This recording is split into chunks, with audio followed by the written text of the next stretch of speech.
అందరికీ నమస్తే అండి. ఎస్సీ వర్గీకరణ ఈ అంశం దాదాపుగా 30 సంవత్సరాల నుంచి భారతదేశం మొత్తం రగులుతోంది. పర్టికులర్గా మన ఆంధ్రప్రదేశ్, ఉమ్మడి ఆంధ్రప్రదేశ్లో రగులుతోంది ఎస్సీ వర్గీకరణకు సంబంధించి. మనకి బీసీల్లో బీసీఏ, బీసీబీ, బీసీసీ, బీసీడీ అలా వర్గీకరణలు ఉన్నాయి, ఉపకులాలు ఉన్నాయి. దానికి తగ్గట్టే రిజర్వేషన్లు ఉన్నాయి. దానికి తగ్గట్టే బీసీల్లో కూడా సర్టిఫికేట్లు ఉంటాయి. బీసీబీ అని, బీసీఏ అని సర్టిఫికేట్లు ఉంటాయి. దానికి తగ్గట్టే అన్నీ అమలవుతున్నాయి. సో ఇప్పుడు ఎస్సీల్లో ఇప్పటి వరకు వర్గీకరణ లేదు. ఎస్సీల్లో కూడా ఉపకులాలు ఉన్నాయి. మాల, మాదిగ, రెల్లి ఇటువంటివి దాదాపుగా 59 ఉపకులాలు ఉన్నాయి. బీసీల్లో ఎలాగైతే 146కు పైగా ఉపకులాలు ఉన్నాయో ఎస్సీల్లో కూడా అవే ఉన్నాయి. అయితే ఈ ఎస్సీలను కూడా వర్గీకరించి ఏబిసిడి ఇలా వర్గీకరించి జనాభా ఆధారంగా రిజర్వేషన్లు అమలు చేయాలి అని 1996 నుంచి కూడా ఆంధ్రప్రదేశ్ రాష్ట్రంలో ఆందోళనలు జరుగుతూనే ఉన్నాయి.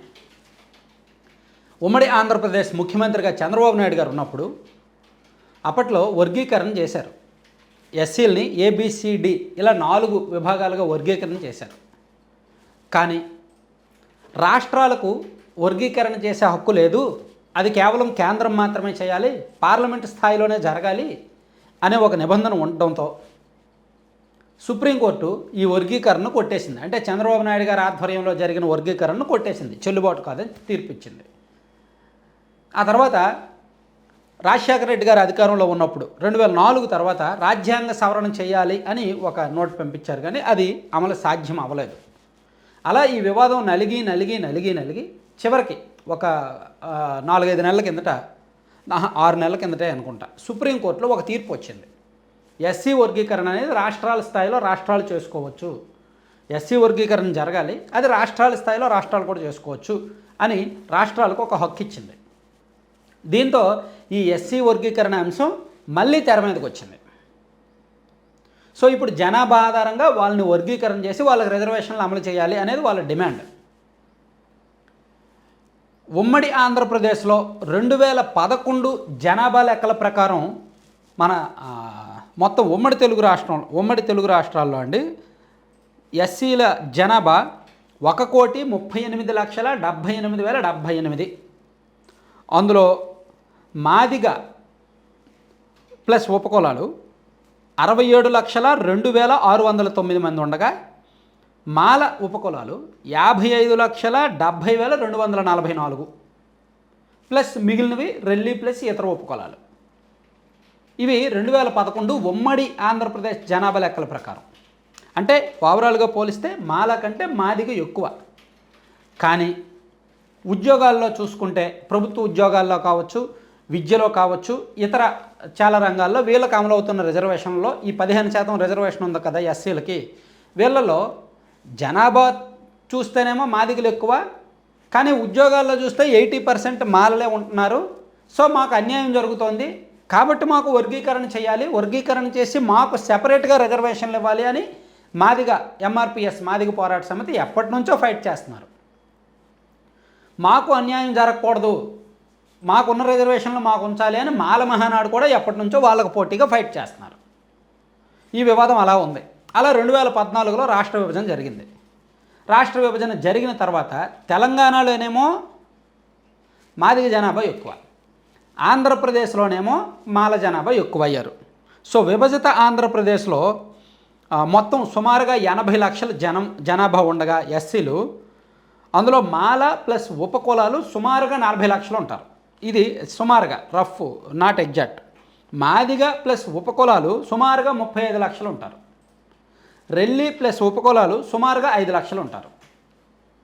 సో వీళ్ళకి రిజర్వేషన్లు అమలు చేయాలి, వర్గీకరించాలి అంటే ప్రభుత్వం ఈ మధ్య ఒక ప్రపోజల్ ఏం చేసిందంటే, ఒక కమిషన్ నియమించింది ప్రభుత్వం. ఆ కమిషన్ ఏం సిఫార్సు చేసిందంటే, చట్ట ప్రకారం ఎస్సీలకు 15% రిజర్వేషన్లు ఉంచాలి కదా. సో వీళ్ళందరికీ కూడా 15%కి మించకూడదు కాబట్టి ఆంధ్రప్రదేశ్ ప్రభుత్వం ఒకటి ప్రపోజ్ చేసింది. మాల ప్లస్ ఉపకులాలకేమో 7.5% రిజర్వేషన్లు. ఆ 7.5% ఎలా ఫిక్స్ చేశారంటే, వీళ్ళకి మొత్తం 15% కదా, మొత్తం జనాభా 80 లక్షలు ఉన్నారు కదా, 80 లక్షల్లో సగం 40 లక్షలు కదా. సో 15%లో సగం 7.5%. అలా మాల రిజర్వేషన్ సరిపోద్ది అనే లెక్కల మీద వాళ్ళకి ఇక 35 లక్షల వరకు సుమారుగా జనాభా ఉన్న మాదిగలకు 6.5% రిజర్వేషన్లు అనుకున్నారు. సో దానికి సంబంధించిన క్యాలిక్యులేషన్స్ అవి పక్కనే వేస్తున్నాను చూడండి. ఇక రెల్లి ప్లస్ ఉపకులాలకు 1% రిజర్వేషన్ అని అన్నారనమాట. అది ప్రపోజల్ ఆంధ్రప్రదేశ్ ప్రభుత్వం ప్రపోజ్ చేసింది. మేబీ రేపో ఎల్లుండో అంటే ఇటీవల క్యాబినెట్లో ఆమోదించారు, రేపో ఎల్లుండో అసెంబ్లీలో కూడా ఆమోదించేస్తారు. అసెంబ్లీలో కూడా చర్చకు వస్తుంది, ఆమోదన అయిపోద్ది కూడా. సో అయితే ఇది అంత ఆషామాషి వ్యవహారం కాదు. సో ఎప్పుడైతే మాలలకు 7.5%, మాదిగలకు 6.5%, రెల్లి ప్లస్ ఉపకులాలకు 1% రిజర్వేషన్లు అమలవుతాయో, ఇప్పుడు యాజ్ ఆఫ్ నౌ ఆల్రెడీ విద్య ఉద్యోగాల్లో ఆల్రెడీ ఉన్న సర్వీస్లో ఉన్న వాళ్ళ లెక్క ప్లస్ ఇప్పుడు జనాభా లెక్కల ఆధారంగా తీసుకున్న లెక్క తేడా వస్తుంది. అలాగే 2011 నాటి జనాభా లెక్కల ఆధారంగా వర్గీకరణ ఇప్పుడు చేస్తే, ఈ పర్సంటేజ్లు డివైడ్ చేస్తే ఫ్యూచర్లో ఏమైనా జనాభాలో మార్పులు వస్తే తేడా వస్తుంది. సో అన్యాయం జరుగుద్దేమో అని మాలలు దీన్ని అంగీకరించట్ల. ఈ వర్గీకరణ వాళ్ళు మొదటి నుంచే అంగీకరించట్ల. సో ఇప్పుడు దీని మీద వాళ్ళు ఫైట్ చేసే అవకాశం ఉంది. ఒకవేళ ప్రభుత్వం ఆమోదించిన తర్వాత ఏమాత్రం క్యాలిక్యులేషన్స్లో తేడా ఉన్నా, వాళ్ళకి సరిగ్గా అన్యాయం జరిగింది అనిపిస్తే, పర్టికులర్గా నాకు తెలిసినంత వరకు ప్రకాశం, గుంటూరు, కృష్ణా ఈ 3 జిల్లాల్లో మాదిగ జనాభా ఎక్కువ అండి. మిగిలిన అన్ని జిల్లాల్లో కూడా మాల జనాభా ఎక్కువ ఉంటుంది నాకు తెలిసినంత వరకు. సో వీళ్ళు అంటే ఈ రిజర్వేషన్లకు సంబంధించిన పూర్తి స్థాయి చట్టం వచ్చిన తర్వాత, బిల్లు ఆమోదించిన తర్వాత దాన్ని బేస్ చేసుకొని కనుక మళ్ళీ కోర్టులో పిటిషన్ వేస్తే వాళ్ళకి అన్యాయం జరుగుతోంది అని నిరూపించడం పెద్ద కష్టం కాదు. సో కొత్తగా జనాభా లెక్కలు లేవు. ఎప్పుడో 15 సంవత్సరాల కిందట తీసుకున్న జనాభా లెక్కల ఆధారంగా రిజర్వేషన్లు కన్ఫర్మ్ చేశారు. సో ఇప్పుడు జనాభాలు మారచ్చు.